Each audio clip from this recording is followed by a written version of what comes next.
And so what we're going to talk about in this conference is unmasking some of our falsity or our distortions. And the movement of the spiritual journey is really a movement from falsity. It's a movement from truth when we're born to falsity that we take on to truth. And so we don't want to get caught midway. It's like we want to continue the process, and that's what the transformation is all about. Now, one thing that we need to remember when we're talking about our distortions, our distortions, our falsity in life, our illusions, our distorted beliefs, our illusions, all come out of our life experience. And we are all born with basic needs. As I mentioned earlier, we have a need for security. That is a healthy human need. We have a need to be esteemed and to be affirmed. That's healthy. We have a need to have a certain amount of security and control in our life. We have a need to belong to others, to be a part of a community. But what happens is that because our needs aren't answered sufficiently in the first years of our life, we look for other ways to get them answered. And the need becomes exaggerated. It's just not the normal need. And it's exaggerated because the normal need was not answered sufficiently. And so the false self is really the image that we have developed to cope with getting our exaggerated needs met. And these exaggerated needs become emotional programs for happiness. If only I have this, I will be happy. And then I get it, and within 5 minutes it's gone, isn't it? It's part of what we learn in life experience, isn't it? But it's like, you look at youth today, and they're like we are. They're building their egos, they're growing, they're coming to know themselves. And it's like, Dad, I've got to have this. Or Mom, can't I have this? And it's like, it becomes exaggerated many times. And not only do we find ourselves making these programs for happiness because of what we've experienced in our own life, but our society encourages all of that. And so it's compounded by that. And so we look again at the passage. Let's begin again at the very first passage that we looked at, where Paul is saying, it's talking about the frustration. I don't understand myself at all. I really want to do what's right, but I can't. And so when we come to that point in life when we become aware that our need is exaggerated and it's not healthy, and we really want to change it, we can't really just do that by ourselves.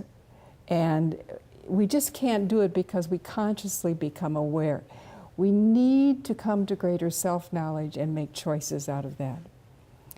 And so the experience that Paul is talking about, the desire for goodness, but the actual performance, actually, those are painful moments, but they're also opportunities if we pay attention. This is an opportunity to say, step back, what is going on here? So let's look at these needs and see what happens to us. Probably if there is anything I want to leave you with as far as a very clear message, is that there is no need to be ashamed or guilty because of our own struggles. I'm talking about an unhealthy shame and guilt. Because most of these programs were put in place by the time we were 7 years old. By the time we were 7, they were well grounded in us. And then we get to the age of reason and we start rationalizing and justifying and glorifying them. And it's like we live out of that falsity until we come to a point in our life when we say it's not working. Usually midlife crises, isn't it?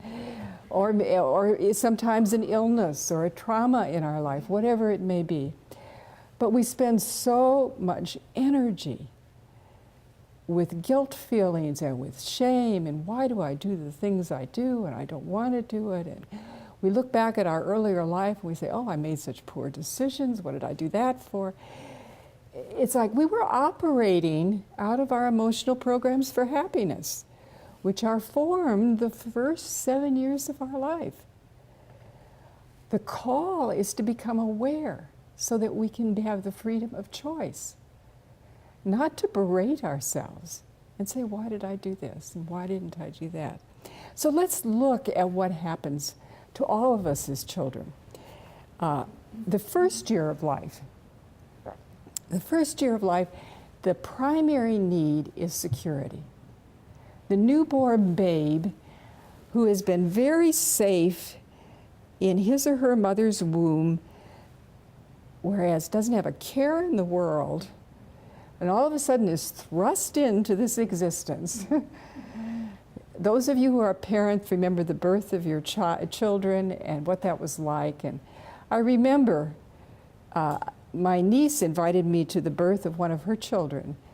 And I'll just never forget when my nephew Mark held little Connor. It's like Connor opened his eyes and looked at his dad and said, almost like, well, who are you? You know? but isn't there a purity in children's eyes when they're first born? You know, it's like they've been totally secure in their mother's womb. What is the primary need the first year is that they feel secure. And so it's very important that they bond with their mother and with their father, and that they feel that they are safe and that they are taken care of. And you know, a one-year-old child, their needs are immediate, aren't they? It's like, I want something to eat right now, not 5 minutes.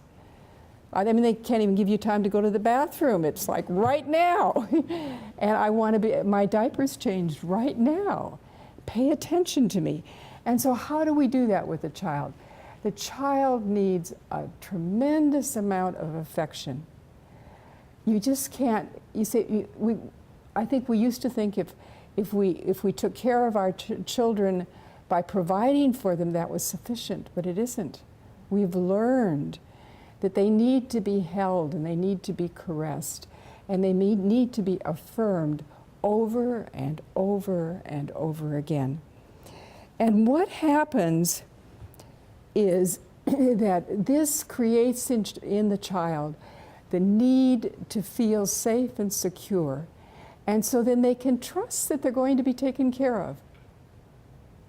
And it's that basic trust, the first year of life, as that is established, that allows us to trust others.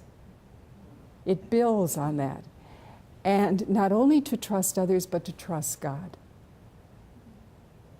And so it can grow from that. But if we don't experience that kind of security and safety that we need, then if we're deprived of it, the child can't figure out what's going on. The child can't step back and reflect on it. And so unconsciously, the child makes a decision, I am not safe. And so we see have the experience, on the next slide, you see the experience. This is the decision the child makes. I am not safe. I am not secure. And so what the child naturally does then, as he or she continues to grow, is to look for symbols of security. How can I get that security that I'm struggling with? And happiness is having it my way, because then I know, see? We need to have things our way for different motivations, but for some of us, it's security. Having it my way, having what I want to feel safe or secure. Having what I want right now and having more and more of it. That's the sad thing about our emotional programs for happiness. They never are enough. They never are enough. What is the symbol in our society of security? It's money, isn't it?